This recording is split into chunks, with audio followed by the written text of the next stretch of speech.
ওই দিন যদি ওটা ভাজি খান তাহলে কোন সভ্যতার মানুষ তোমার আগত কিছু কর পাবে না। চৈত্র সংক্রান্তির তিথি, চৈত্র সংক্রান্তির তিথি এই বীজ ঢেকিয়া একটা পাত আছে, পাত ঢেকিয়া শাক, একটা বীজ পাত আছে, বীজ পাত।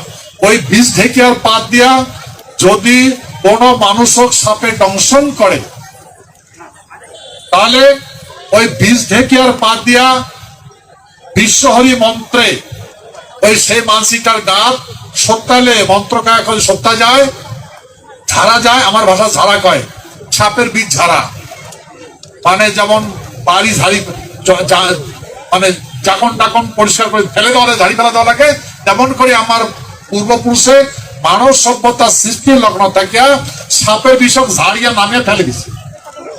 কি দিয়া? এই বিষ ঠেকিয়া দিয়া। আর একটা গাছের নাম হচ্ছে বিষকুটলি।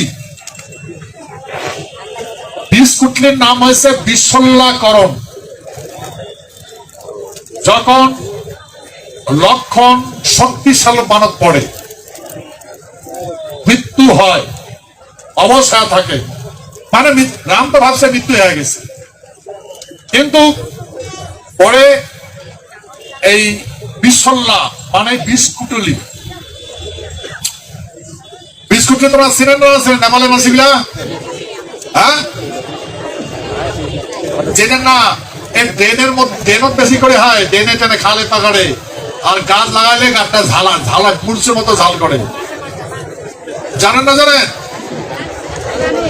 হ্যাঁ, ওর নাম হচ্ছে বিষকুটলি, মানে ওর নাম হচ্ছে মৃত্যুন সঞ্জীবনী বুটি। মৃত্যুন সঞ্জীবনী বুটি। সেই বিষকুটলি আর বীজ ঢেকিয়া আর জল আর ওর সাথে চিকটা মাটি বুঝলেন তো? আটা মাটিটা, এই আটা মাটিটা ওই পূজা করার পরে পূজা করা হয়, চৈত্র সংক্রান্তির দিন পূজা করা হয়।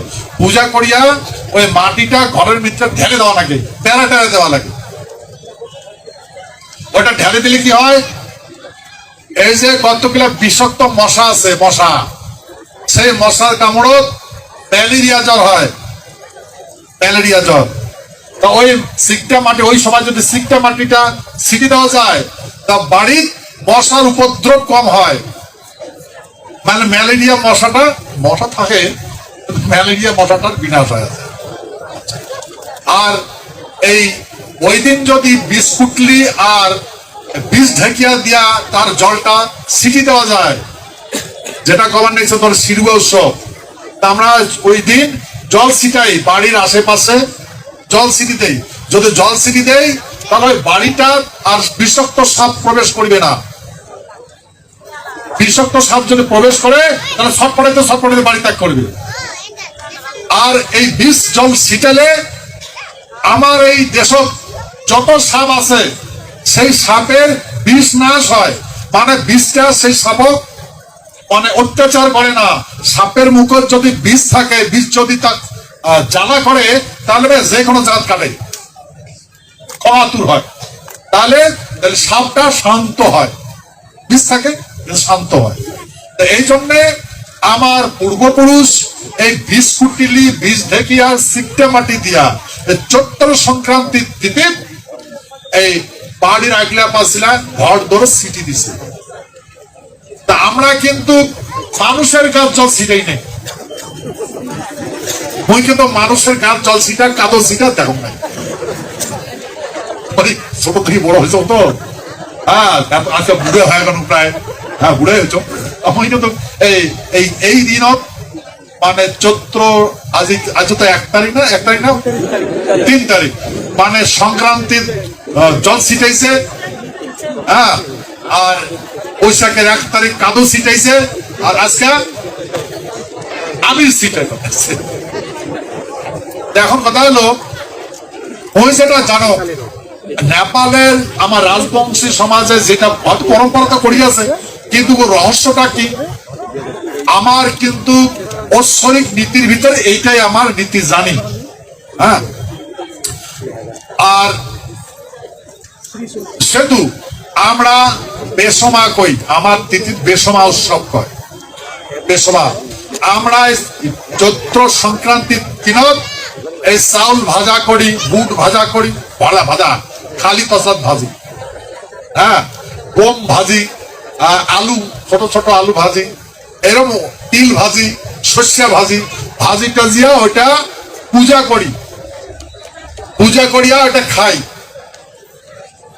কেন খাই? এই রহস্য তো তোমরা জানেন না। কেন ওই দিন কেন ওইটা খাওয়া লাগে? ওই দিন যদি ওইটা ভাজি খান তাহলে কোন সভ্যতার মানুষ তোমার আগত কিছু কর পাবে না, কান বারাং বারাং করে পাবে না। বলেন ওই জন্য ওই স্থিতির ওই চাল ভাজা খায়া ওই কারো কারো করি শব্দ শেষ হয়ে গেল। আর কথা বলবো ওই সঙ্গে রাজবংশিক দেখলে সবাই তুমি কাপ, বুঝছেন? রাজবংশিক দেখলে অন্য মানসিক থুরি কাপ জানেন তো? না জানেন মানে কাপুন উঠে। এই হচ্ছে আমার পরম্পরা নীতি। এই নীতি আদর্শ আমরা জীবন যাপন করবেন নাছি, মানুষের বুদ্ধি ধরছি, আমার এই দৃষ্টিটা অন্যরকম রূপ ধারণ করছে। ফলে আমরা ব্যবহার যেটা করবেন নাছি উদ্দেশ্যই জানি, কিন্তু আমার উৎসবটা উদ্দেশ্যবিহীন। আমরা যেটা ব্যবহার কর্ম ওই কর্মটা আমার জীবনে রূপান্তরিত করা লাগবে, উপকার থাকা লাগবে। যদি উপকারে না বুঝি তাহলে এটা করে কি হবে? সেই জন্য আমার পূর্বপুরুষ মানে মানুষের যেটা প্রয়োজন, দৈহিক প্রয়োজন, এই বাল্যকাল, যৌবনকাল, বৃদ্ধকাল অতিবাহিত করার জন্য সেটা আদর্শের নীতি ধারণ করে, সেই নীতিটার জন্য বেঘাত না ঘটে তার জন্য কতগুলা এই পরম্পরাগত নীতি ধারণ করছে। এই নীতিগুলা ধারণ করলে তাহলে কোনোদিন মাথা নত করা করবে না জাতিটা, বুঝলেন?